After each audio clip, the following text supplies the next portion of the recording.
Yeah, no. Not totally reckless. You think I have that much credibility that people are... Or did he actually... No. Okay. Now YouTube should be live. This person texts me every day. There we go. She's CGI. YouTube is live, and I'm going to shut the studio door, and then we'll be good to go. Just a woman hitting on... It's just a bot hitting on me with like a very fake bot picture. I'm like, your targeting is so bad. You need new lists. Lisps? Lists. Oh, yeah. I thought you were saying you need to sound gayer. I thought you said you need a new lisp. You need to play it up more off here. You're not sounding gay enough these days. It's like, I beg to differ. You be passing. I didn't see your shirt last week. Perfect. You're nailing it. Yeah, that's true. All right. Whenever you guys are ready, let me know. We're ready. Okay. Support for Wrong About Everything comes from Minnesota's credit unions. Credit unions are locally based, member-owned financial cooperatives that return earnings to members through higher savings rates, lower loan rates, and reduced fees. Visit mncun.org for more information.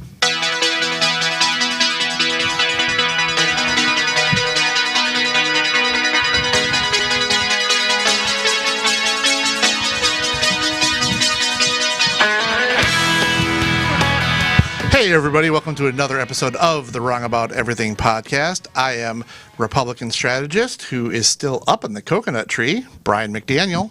I am former Republican Senate Majority Leader Amy Koch.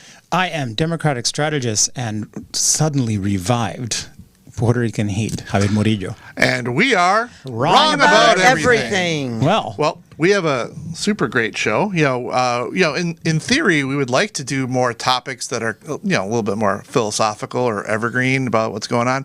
But the world won't stop for a second. The world won't stop. It was reminding me, Brian, you remember back in the early days of the podcast, we were in the very bad habit of saying to folks when we discuss an article, we'll post it on the Facebook page. Yeah. And then we would not post it. No. Ever. Because we had no staffing, no producer at the time, and so it became like a joke. We're like, we'll post it on Facebook group. Like, I feel like us saying we're going to do evergreen topics is the new. We're going to post it on Facebook. We're going to keep promising it. We're going to try some week, but. Very exciting, and we'll have very, very soon. We have an actual political science expert, Kathryn Pearson, who you might have seen on television. She does a lot of analysis for media in Minnesota, and was super excited that she decided to be on with us this week. And we'll get to her in a sec. But but the three of us. Yeah. Are located in MBC Studios, in the Minnesota Credit Union Network studio, in the recesses of MBC Studios here in Northeast. We want to thank our producer, Gabe Noah, here at MBC Studios. We want to say, check out our website. So, and if you've missed anything, you missed last week. Last week was a great episode. Right. Was long, but was a great episode. You can find that at www.wrongabouteverything-podcast.com. Check that out, please. And then in addition to our great friends at the Minnesota Credit Union Network, we also want to thank our friends at Bradshaw and Bryant. Their entire team of attorneys and staff is dedicated to providing the legal advice you need, combined with the service and personal attention you deserve. If you have questions about how they can assist you with a personal injury, wrongful death, or criminal defense matter, do not hesitate to contact them unless you're a snitch, and then Mike Bryant does not want to help you. Consultations are free. Please contact them at 800-770-7008 or at minnesotapersonalinjury.com. What do you want me to for? Because after I read Bradshaw and Bryant, you were going to introduce our guest, as we discussed about. You know what? She's not even going to be there after this. Yes. Yeah. All right. So as I said, super excited. So what? Little bit personal story about Kathryn Pearson. Years ago, my brother, John Stiles, last night, my husband, not my brother, he last night reminded me that a good friend of ours years ago, who's now moved on to working in politics, had said to us, you should watch out for this Kathryn Pearson. She's an up and comer.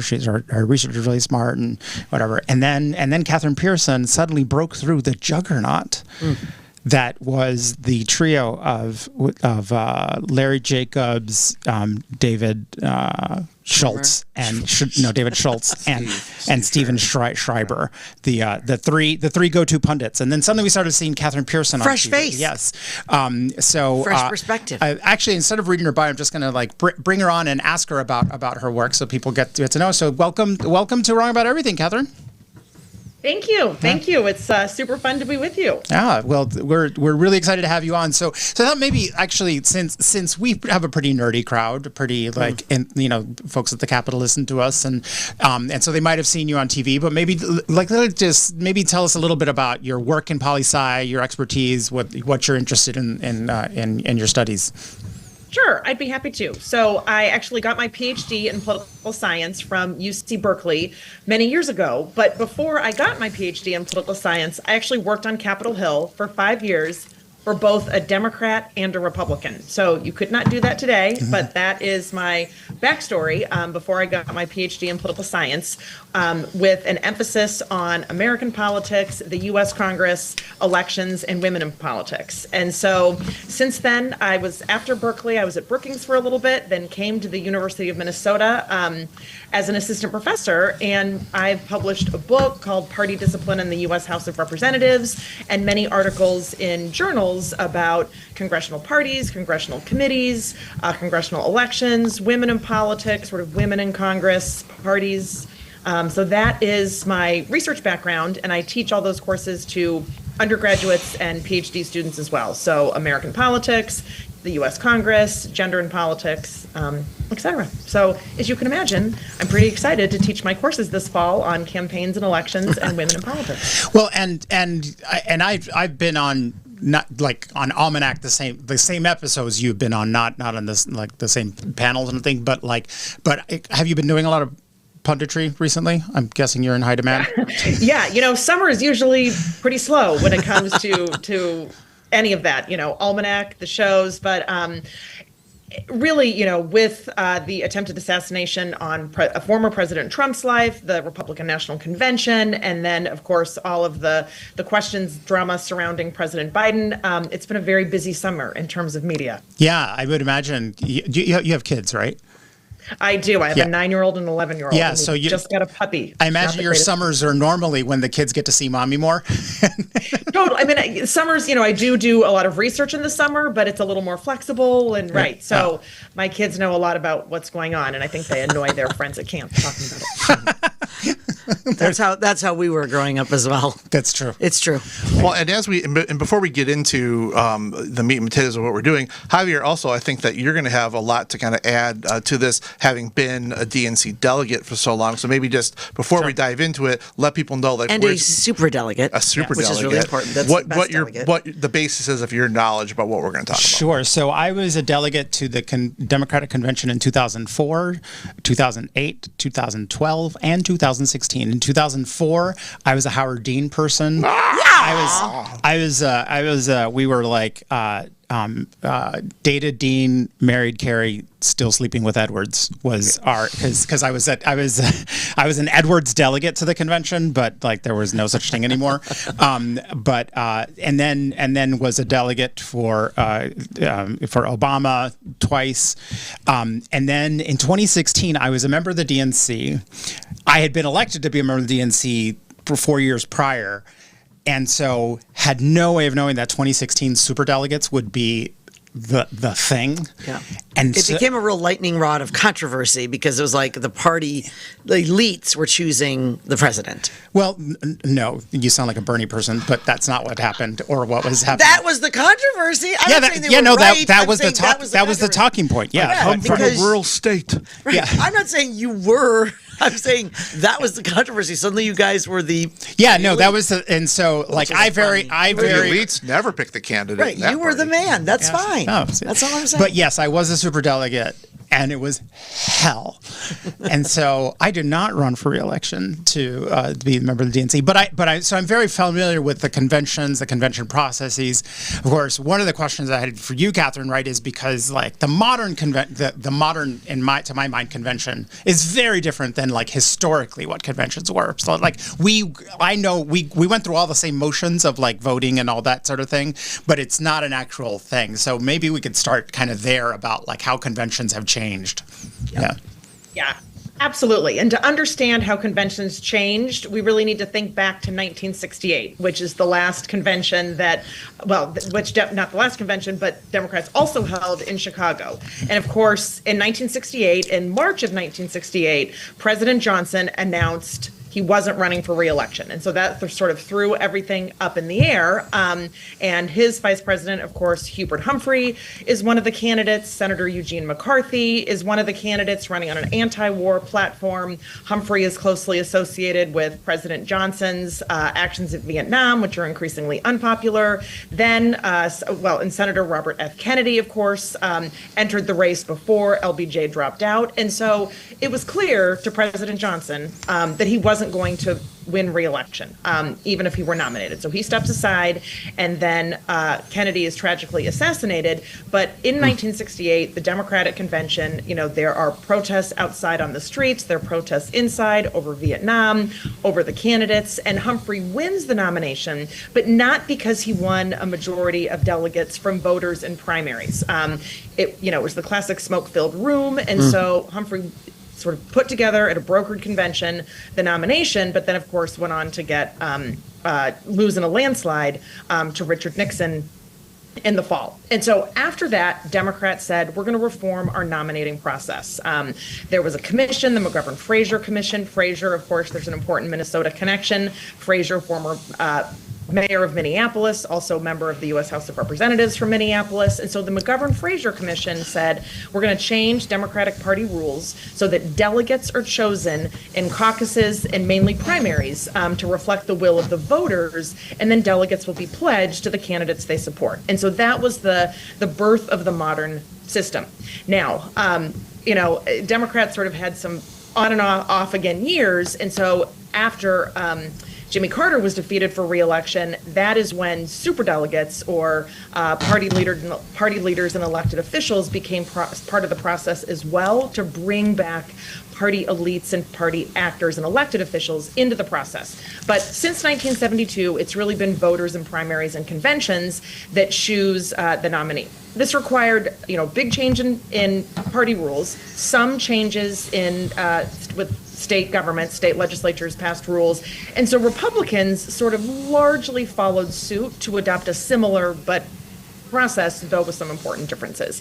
And so that's how we got to the system that we have today. So that today, since 1968, everyone knows who the nominee is going in. There's no mystery. Conventions are just sort of big symbolic parties and press opportunities for the parties to make their case.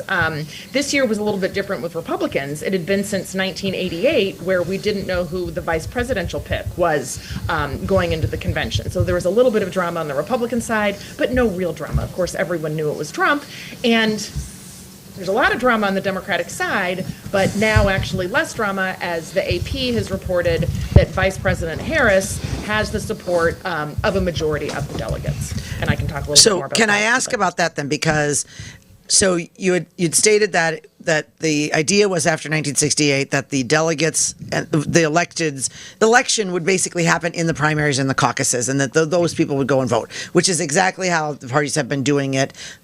The Democrats have the superdelegates. Republicans don't have superdelegates. I think that's one of the bigger changes. But otherwise, the process has been pretty the same. So how can it be after months of primaries and caucuses where electors or delegates were chosen based on Joe Biden on the ballot, that because you stated in 1968, Johnson stepped out in March, so there was still time to, and of course they did it differently, but there would have been still primaries and things to go on there. How Right, can it be that except these it's are they? How are important they to note not? that You hear Humphrey about didn't win that many delegates. what's that? Say that he didn't have. Humphrey, like they didn't even enter all the. They didn't even enter all of them because it was just done so differently. So the how winner can of these the votes primary transfer? delegates did not win. Okay, so how do these votes transfer to Kamala? Is it because she was the vice president, or is there some other system? How does she get to pick up those delegates? It is absolutely not because she is vice president. I mean, that, of course, is not unrelated to all of this. But once President Biden said he is no longer running for re-election, all of those pledged delegates became free agents. And all of those pledged delegates can now support whatever candidate they would like to. And so it wasn't because, it wasn't some transfer because it was a ticket. The delegates became free agents, and they're making that choice. Now, if in an alternate scenario, some really popular Democratic governors or senators had said, we're going to run too, they would have needed the signatures of 300 delegates from no more than 50 from one state, and then they could have been put in contention as well. And so, the delegates, there was a world in which Democratic delegates could have had many options, but all of the, potential formidable challengers pretty much coalesced around Harris right away. And so the delegates, nearly 4,000, the 9,449 delegates chosen in primaries and caucuses, they're going to choose whichever candidate they would like to. Yeah. It's not because it's the Biden-Harris ticket. Right. Yeah, one of the more amusing things that happened to me this last week was my Republican brother was suddenly very, very concerned that the will of Democratic voters was being ignored. We don't like you all to be disenfranchised. That is why I asked the question. It's a top concern for us. Very concerned. Very They're very concerned. I mean, I'm concerned as well. I'm just not naive to think that this isn't just how stuff works. No, it's literally had the process. I mean, that's why this process is it is that like there are steps to it and delegates, and there's even a conscience clause in the Democratic Party platform about delegates. So that which is what the Bernie people were telling us in 2016 why people should ignore the pledged their pledged votes. Oh, so you can vote your conscience and change your vote at any moment, even if you're pledged. Let's say you're from Minnesota. Joe Biden has won all the votes, or whoever. A Minnesota delegate could change their vote based on a conscience. Technically, by the bylaws, but it's different. If I understand correctly, I think that's slightly different between how the Republicans define that and Democrats. But in any case, like that, this is the delegates are the people who make the nominee the nominee. Yes. And so they like become it's free agents. I think that's really key for people to understand is as soon as Joe Biden said, I'm out, those delegates became free agents. So how do we know? In theory, then they could vote for anybody. They could write someone in. They could vote for anybody. But also somebody else didn't have the prep time. Somebody else didn't have the opportunity to woo people before Biden endorsed Harris, and then Obama and Nancy Pelosi and everyone else. So I mean, I get no sense. I get no sense that the Democrat, the masses on the Democrat side are upset about this. So I don't get to be upset on their behalf. But I also don't think for a second that if this would have been a true open primary, for a regular amount of time, I do not think that Harris would have been the candidate that everyone coalesced around. It's what it is now. But I think when you first heard that Biden should or might step down, the names out were Newsom, they were Gretchen Whitmer, and I think those people would have been much more popular in a regular process. Now, this is where we are. Lamenting about what might have been is wasteful, but and it's also, I mean, it's a counterfactual. We don't know. I mean, I think in those, because Democrats so well. I do. I spend a lot of time with you guys. Just ask a Republican. They tell me all the time I spend too much time with you. That is a fair point, but that assumes you learn things. And so I think like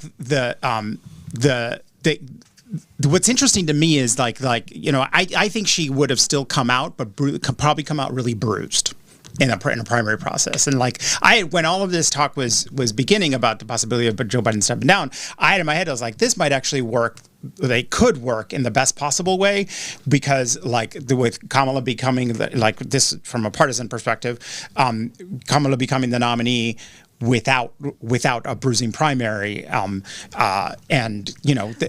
Well, a couple things I think have gone in your favor, and then I do want to ask the next question because there could be a couple bumps. I think that Donald Trump was on a tremendous train to victory, right? He had a lot of momentum going in based on the debate. He survived attempted assassination, stood up with his fist in the air, the flag behind him. Had a half a week of amazing press, which is the most he's ever had. RNC was held. It was tight. They got a lot of great press there, and he rolled. He announced his VP. All attention was on Donald Trump. That abruptly shifted when President Joe Biden dropped out of the race and everything became about Kamala. But there are some lingering questions, not just with the delegates, but but with the ballots, because even when they were talking about could Joe Biden drop out, there were questions in certain states that it was already too late and that the President Biden was already on the ballots.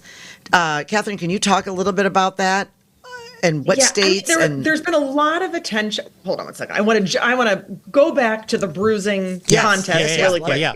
So there's sort of two lines of thought about this. One is that a long drawn out nominating contest actually strengthens a candidate because they're forced to go into a lot of states. And I think that President Obama in 2008 is a perfect example of this. His operation was in so many more states. He got to know so many more Democrats in those states. Just did better because the contest lasted through all 50 states into June. And so, it could have been bruising and sort of, created some negatives, but it can also strengthen a candidate and their actual operation. And so I think, we really don't know what would have happened. But I will say, it has been remarkable just how Democrats, from everyone to, party elites to party activists to major donors to small dollar donors, have coalesced around Harris in this sort of very, very bananas unusual situation. But back to the state ballot. So obviously, sort of Ohio was the big problem. The original Ohio law was that by August 7th, the names had to be on the ballot. And of course, the Democratic National Convention is not till August 19th, and no one can get on a ballot until they're actually, until that actual roll call vote of the delegate gets them a majority of delegates onto the ballot. And so it used to be that any states that had this problem, Democrats did it for Republicans, Republicans did it for Democrats. They just waived this, no big deal. Helped them out. But now, of course, everything becomes partisan. Sure. So the DNC said, okay, we're going to hold a virtual roll call vote ahead of August 7th so we don't have to deal with this problem. Well, now Ohio has actually gone back and changed that law, so it's no longer actually a problem, but Democrats are still, I think, just to make sure nothing gets messed up, having a virtual roll call vote. It was originally potentially going to be before August 1st, but then led by Tim Walz, sort of the Rules Committee said, we'll wait until at least August 1st, and that, of course, was because of the uncertainty about Biden and what other candidates sort of need to get organized. So I think my guess is that Democrats will hold that virtual roll call vote as soon as possible after August 1st and avoid any ballot issues. But, Biden was never nominated. He never got the votes of those delegates in that roll call vote. And so there shouldn't be any problems. That does not mean there might not be some lawsuits, but I don't think they'll go anywhere. All right. That's great to know.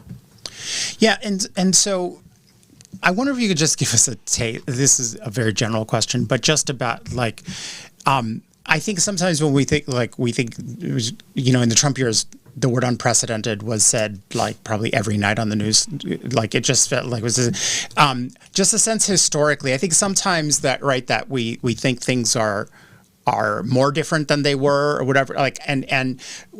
What strikes you as truly extraordinary about this, or are there any other examples you could think of in the past that could shed some light on you did use the word bananas, Professor. I did you and that was in my question that I wrote was how bananas is this election cycle, and then you said bananas, so So, like, Go ahead, super Dr. big Pearson. banana split Sunday. No, it is extraordinary.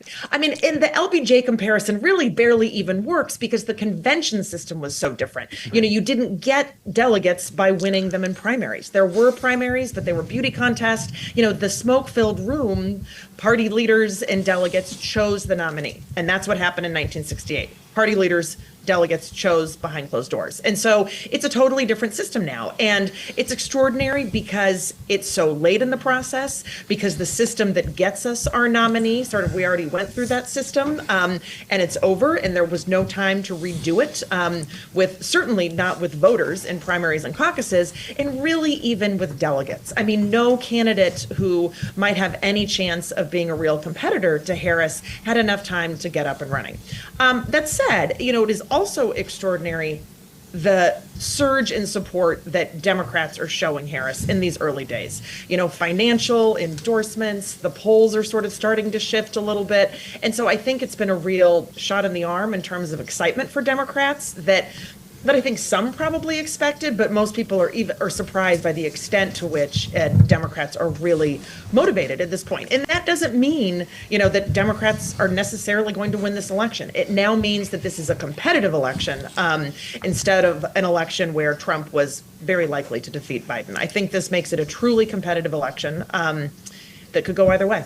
Yeah, it was just an example of this. An organizer friend texted me this on Monday. Said, just wanted to let you know both that our stats from yesterday are absolutely crazy. Signed up over 100 people for our upcoming weekend of action, and almost 250 new volunteer signups. I can't even describe the vibe on the ground right now. Like there's like really like it is a dramatic shift in this way that I like, and I've been describing it to folks for like in my job, you know, the especially for people not working within the party, like community groups and community organizations and people working independently, everyone was gearing up for and already running a campaign based on issues, based on the Supreme Court, based on this, because Biden enthusiasm gap was the biggest problem that we had. And so to my mind, I felt like we'd be like, okay, cool, we got that out of the way. Now let's get to work. Like that, like I was not expecting. I was been so pleasantly and joyfully surprised by that like, you know, the actual genuine excitement on our part, and how it's being reflected in field and money. Well, in 2016, when, you know, Donald Trump won, and you know that to the surprise and dismay to some or whatever, one of the things I said is I completely understand voting for Donald Trump if you're saying we need to have a Republican in there to make the nominations for the Supreme Court. That is my most important thing. You know, pledge allegiance to the flag, whatever flag they offer, vote for Trump. But I also said, don't tell me that he is this conservative Republican superhero, because he's not. And I completely understand that for everybody on the Dem side who said, just give me anyone but these two, they have that. You know, they have Kamala Harris to coalesce around as the person who has, at this point, the best chance to defeat Donald Trump. But I also think that since this happened, that creating Kamala as the Dem superhero that everybody loves is disingenuous, because last week her polling was terrible and she was not held in this esteem. I understand what happened, but also, same way I said that to Republicans in 2016, I'm going to say it to Dems now. I understand why you're going to vote for Kamala Harris. I understand why you're excited to do it, but don't tell me that she's not all the things that we've known about her whole career and as vice president. Okay.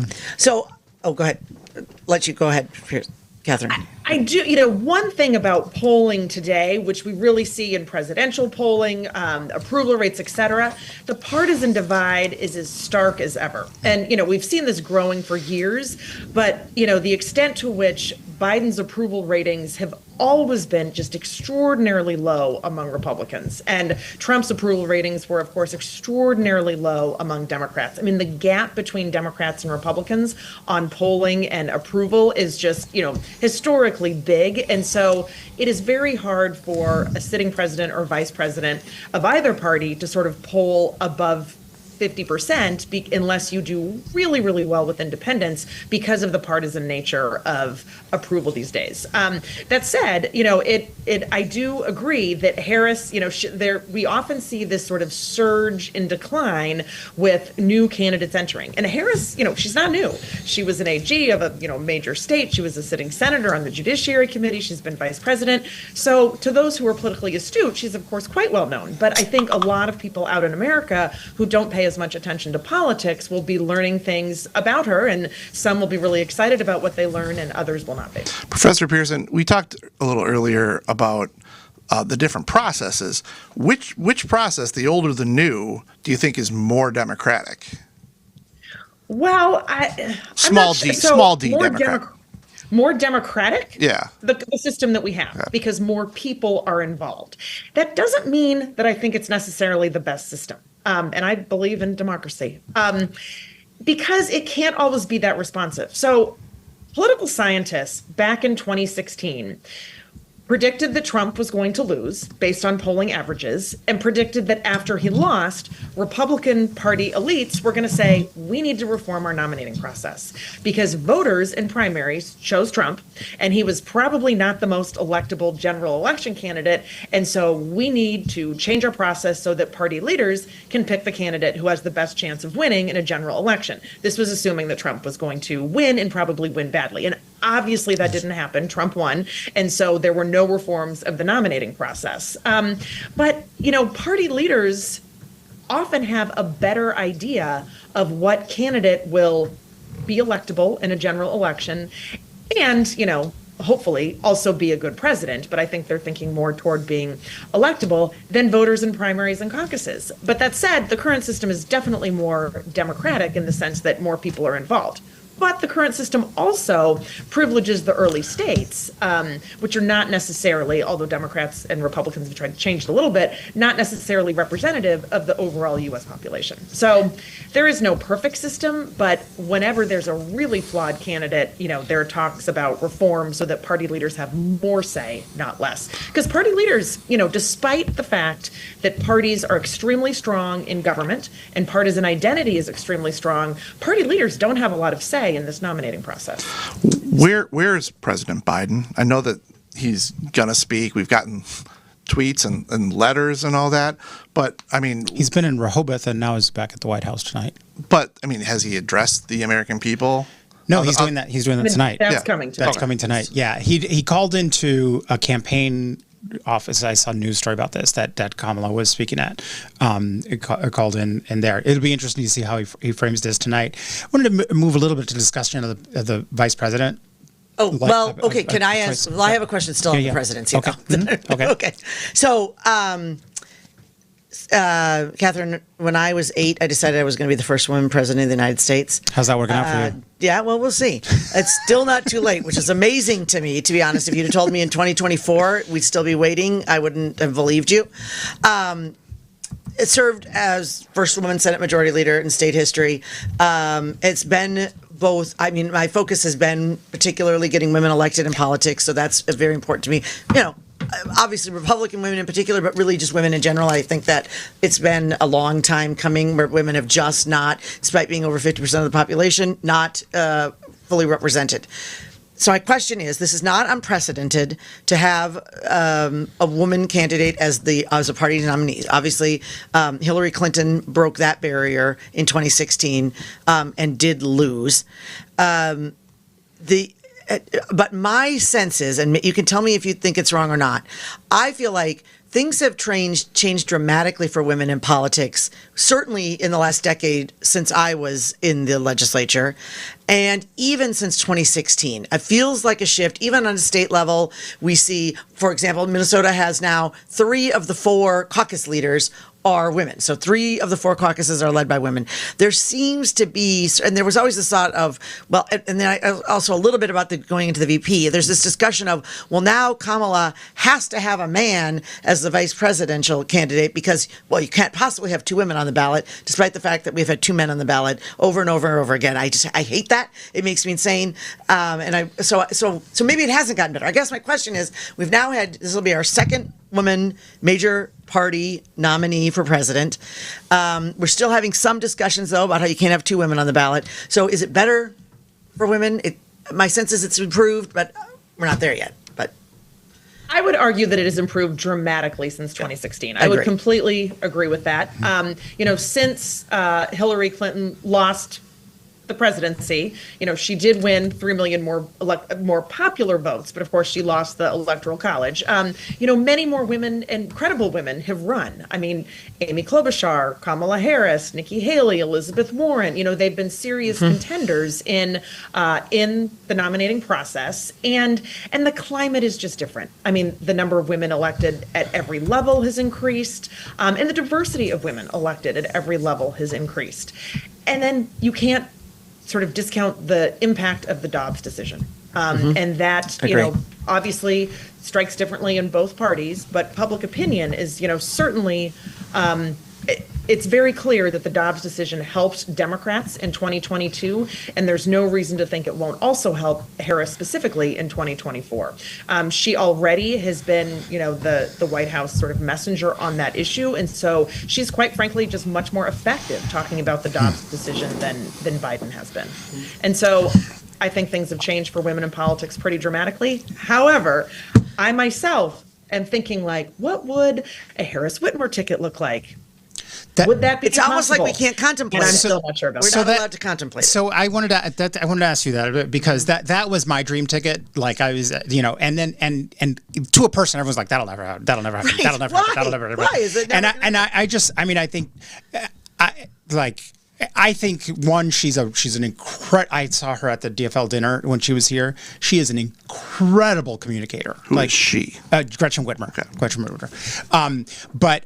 But I also in moving into the VP discussion, I was saying in my chosen family chat that it was that I was loving seeing all these white dudes audition to be Kamala Harris's vice president by going on TV and being as mean as possible to JD Vance and see who could get in the biggest zingers. It's hilarious. That then my nephew said, "Yeah, it's like the Bachelorette for white dudes." I'm like, that would be the Bachelorette.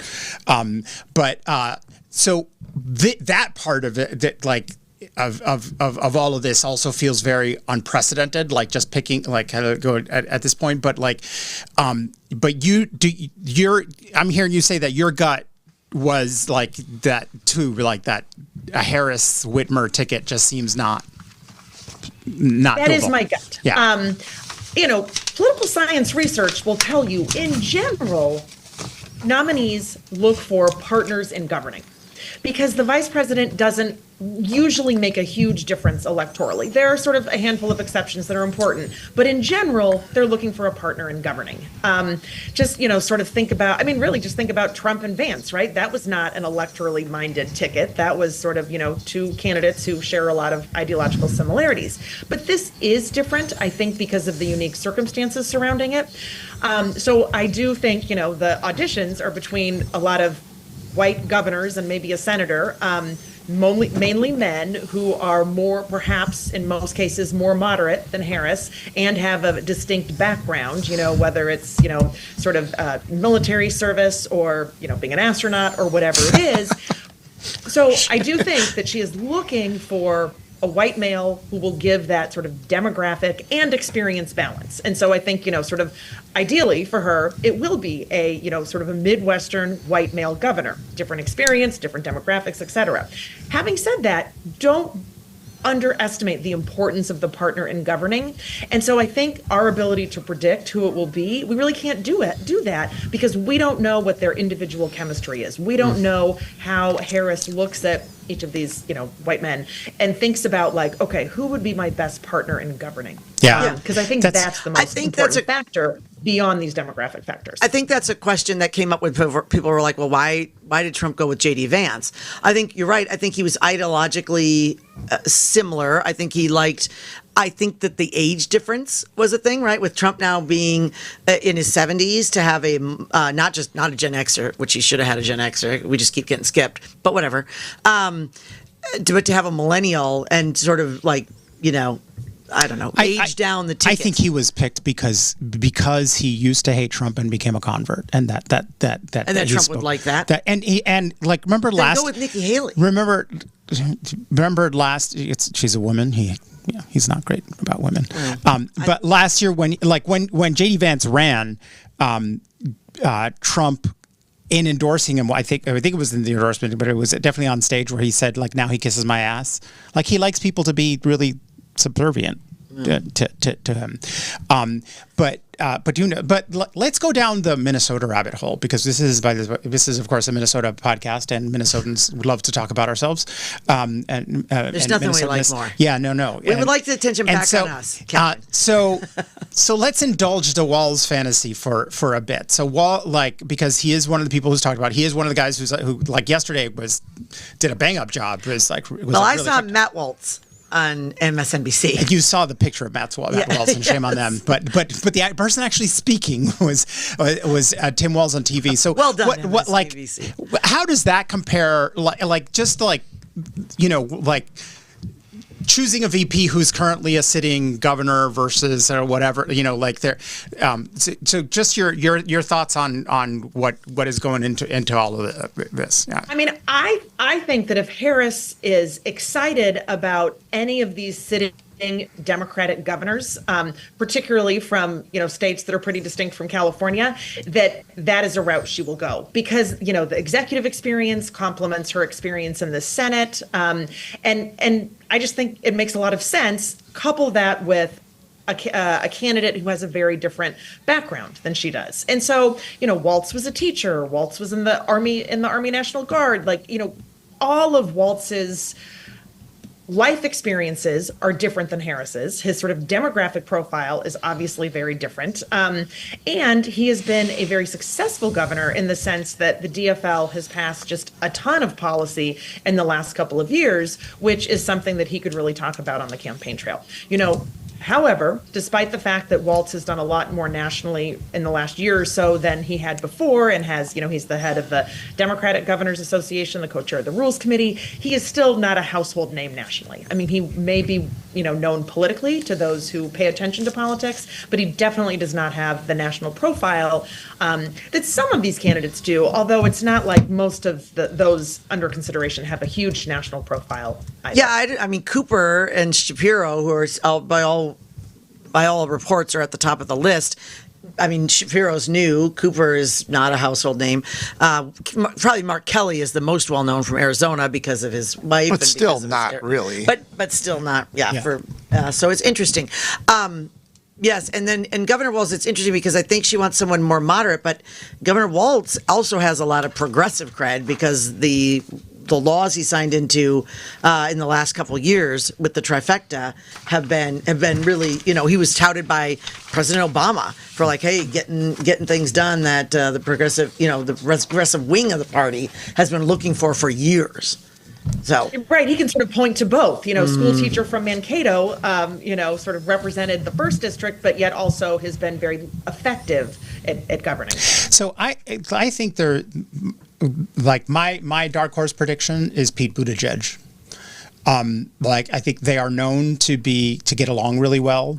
In DC, they campaigned together this last weekend, and he is along with Gretchen Whitmer, I think one of the best spokespeople for the Democratic Party, and he consistently goes on Fox News, and they try, and he just obliterates. They tried to get him, and he just obliterates him. So that's he's not been mentioned all this. I'm wondering if he's sort of like a secret one to surprise there, but who knows?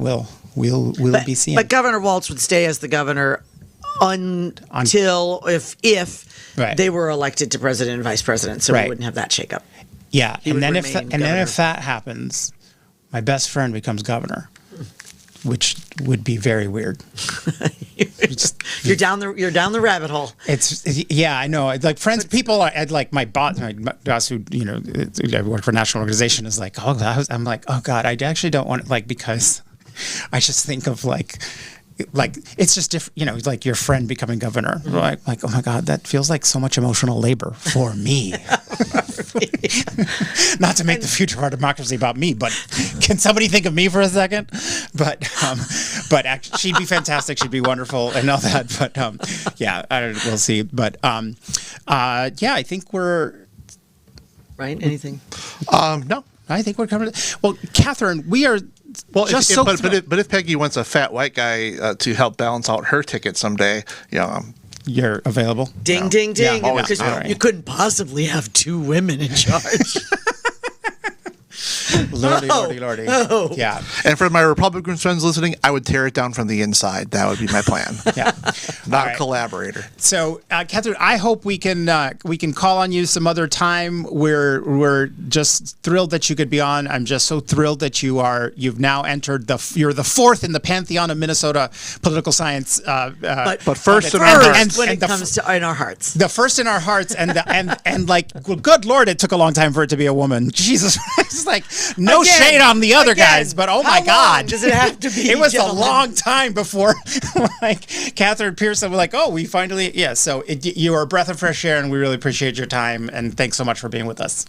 My pleasure. Loved it. All right. Thank you. Thank you so Her much. first podcast, by the way. Really? Yeah. All right then. Well, here we go. All right. All right. Thank you. Thank you. Bye bye. Thank you. All right, so we're going to plugs. And Plugs. Spanks and thanks. Amy and I are both going to be doing Almanac. Yeah, we this are. Friday. We also did Channel 9. Channel 9. When was that? Sunday? Sunday? Was that Sunday? Sunday Sunday, night. Yeah, yes. everything's a blur. So we were on that. So if you want to look at old clips, we're there. But this Friday we'll be on the Almanac couch, where I expect that Eric Escala is going to be very happy that we are off hiatus, because every time I was on Almanac, he would tell us it's been 56 days. Like, Yeah, no, he's a real listener. he's a It's real great. listener, It's great. and we deeply appreciate it, Eric. And so we hope you're liking our return. Yep. He emailed me when we started teasing that we're coming back. He emailed me and just said "yay" or something. Oh, Like that. that's nice. Yeah. That's nice. And I actually just want to say thank you to so many people who've reached out or posted on Facebook. It really has been very moving. People reaching out to make a point of saying I listened to every minute, because I know it was a long episode, but also that we enjoyed every minute. Things that and just people things like we're very kind words about we needed your voice and stuff. So all listened to, all appreciated, and we so thank you all. And I'd like to have more guests on. So for everyone listening, if you think that there is a specific topic or a guest that you would love for us to reach out to, or that you have a connection to, shoot us an email. Find us on one of the social medias things. Don't know if we'll do it, but we'd love to hear who you want to hear from. Yeah. But Brian and I will be on BS. Brian and I are on the BS podcast every Tuesday with Bob Sansevier. You can catch us there. Also Channel 4. So we did Channel 9 Sunday night, did Channel 4 on Sunday, Yeah. and we'll be on Channel 4 again. You can stream it live. I did an interview yesterday. For Channel 4. And a few people asked about this. So just say, for the time being, I am the lone Democrat. We're trying to figure it out fourth, but with the hiatus, we came back 3. Yeah. So So as Amy said, she and I every Tuesday are on the BS show with Bob Sansevier. You can find that at thebsblog.com. I am going to be on the At Issue with Tom Hauser on KSTP Sunday morning at 10 a.m. We're going to do it live because Trump is in St. Cloud on Saturday. So with he and Vance are in he and St. Vance, yep. So that's something to look forward to. And then next Tuesday, the 30th, I am going to be doing a little bit of comedy at the House of Comedy at the Mall of America. So I would love for you to come out. I'm going to try some new-ish stuff. So come on out, and I can get names on lists too. So let me know if you'd like me to put your name on a list, and we'll get you on there. Tuesday, Mall of America, House of Comedy. Cool. Spanks and thanks. Oh wait, I'm also hosting the Moth next Wednesday at the. Get your tickets. Yes, get your tickets. I think they It always sells out. Yes, in fact, I think they go on sale today. So get your tickets today because they sell out within 24 hours. And do you guys want to come? I can comp you. I know. I've been to the table. I've been to the special host table. Is it Yeah, after? no, but Right this up is front. This is at the park. This is the park. Oh, this is the park. I haven't been there. Park, Okay. yeah. After. Yeah, it's 7. It's, Okay. Yeah, so Check my calendar. Cool. Alrighty, we're going to Spanks and Thanks. Spanks and thanks. Who wants to go first? Well, I'll start because then I'm going to. My thank is a little bit of jealousy and joylessness. All right, so the one thing I wasn't worried about, but now I am. So this will be a spank. Is that everyone should know that sharks off the Brazilian coast have tested positive for not just cocaine. Very high levels of cocaine. So add this to the list of worries. The research have found that 13 Brazilian sharp-nosed sharks taken from the shores near Rio found tested for high levels of cocaine in their muscles and their livers, as much as 100 times higher than previously reported for other aquatic animals. So I assume that someone's going to do the next Sharknado in some kind of way, or combined with Cocaine Bear. But why? Where are they getting cocaine? They believe it's making its way into the waters by illegal labs. So like dumping, I assume, where drug manufacturers like dump it out and Sounds through like they're the dumping waters. a lot of cocaine. That's so much coke. That's so much cocaine. Yeah, these sharks, super high. Right, and it's like I'm not sure you want a shark to be like spastic. Like You do not. No, Just I know. Feed. They got to give him some downers now. Anyway, They got to, Yeah. give him some pot, chill him out. they need a little weed. Javier, why don't you contact the government of Not Brazil? and not let them know. sativa, Listen. the indica. Give them some indica, absolutely. please. Well, anyway, so that's a spank, and then my other thank.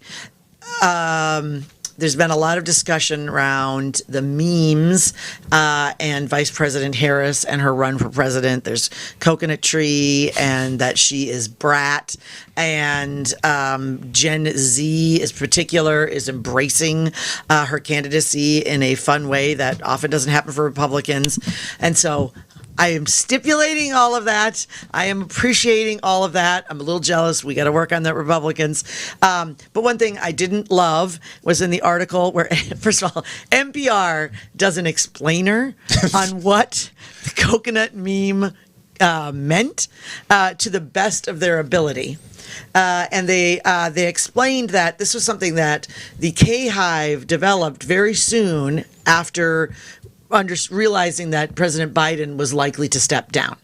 I don't love K-Hive. I understand what we're doing there. I think so I'm going to thank. I love the enthusiasm. I wish that that the Republicans could capture a little bit more of that. We've lots to work on, but I don't love K-Hive. That's all I'm saying. That's all I'm saying, folks. Yeah. Don't love it. So I'll go because I love going. I'm going to thank you. Like, come on. Last night, our niece texted us. I think I'm all in with Coconut Mother.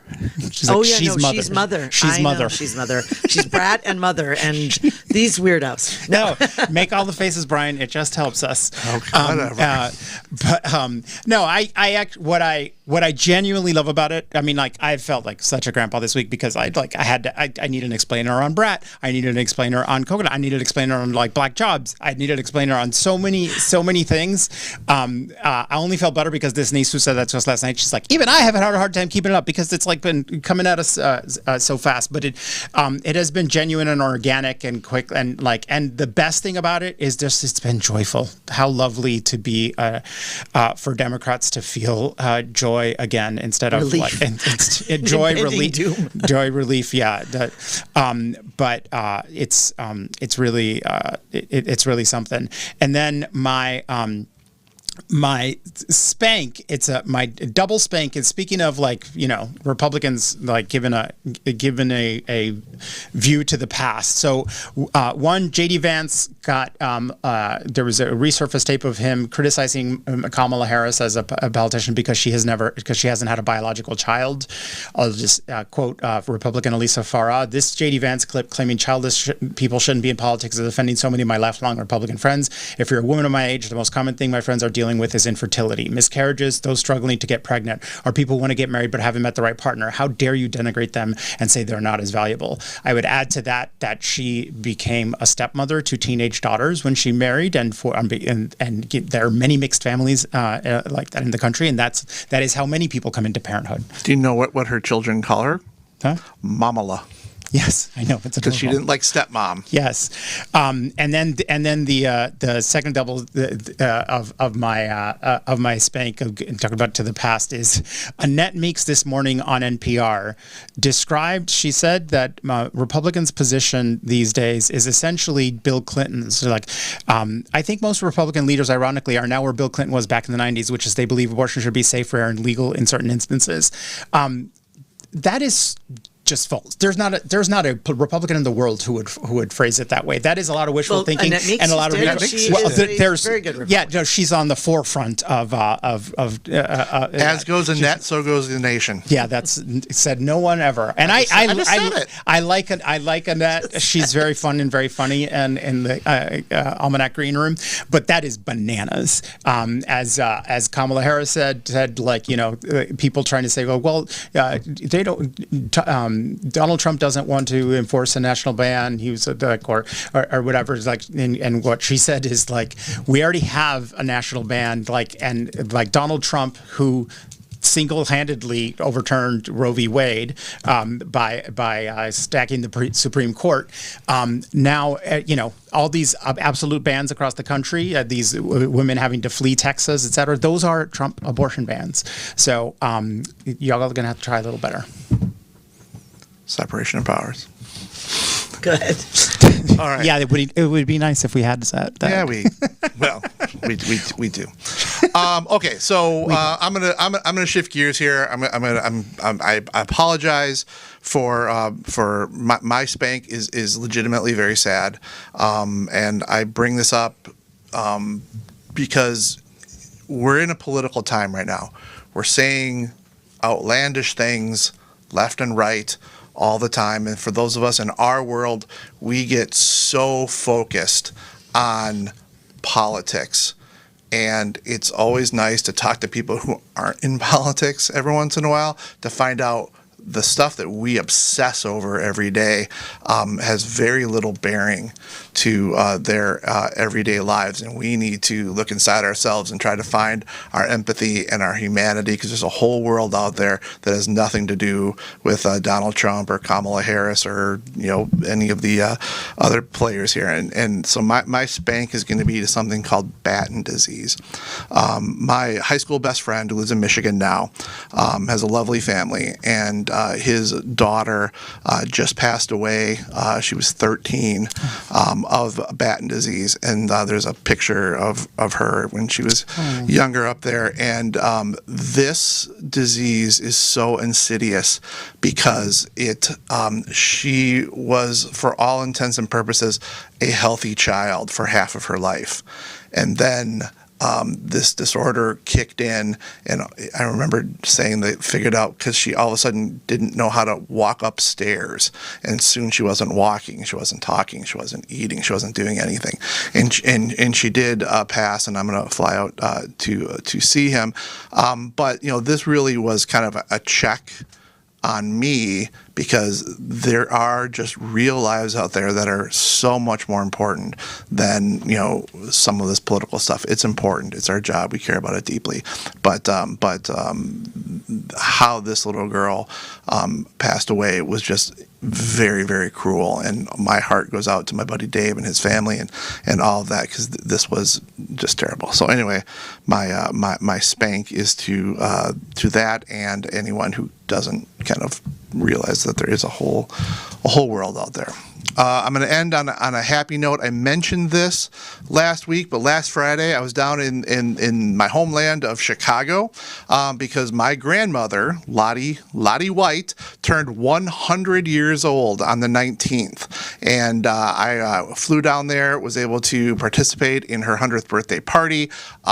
She hated every second of it. She even told me, she goes, I need you to take care of this because nobody told me about this beforehand. But she is incredibly sharp for someone who is 100. She's healthy and as ornery as ever. But as I told the staff at her facility, I said she would have hated this at 60, at 70, at 80, at 90, and at 100. So you made her as happy as she is going to be. But I'm very happy she's still around. I'm the oldest grandchild, so I'm special. And so my thank is to my grandma, Lottie M. White. And here's to hopefully a few more. And with that, I am GOP strategist who thinks that Kamala Harris is a skibbity Riz Ohio, Brian McDaniel. I am confused at that statement. Amy Koch. And I have been coconut pilled, Javier Morillo. And we are Wrong About Everything. Thank you, Professor Pearson. Yes, take us away.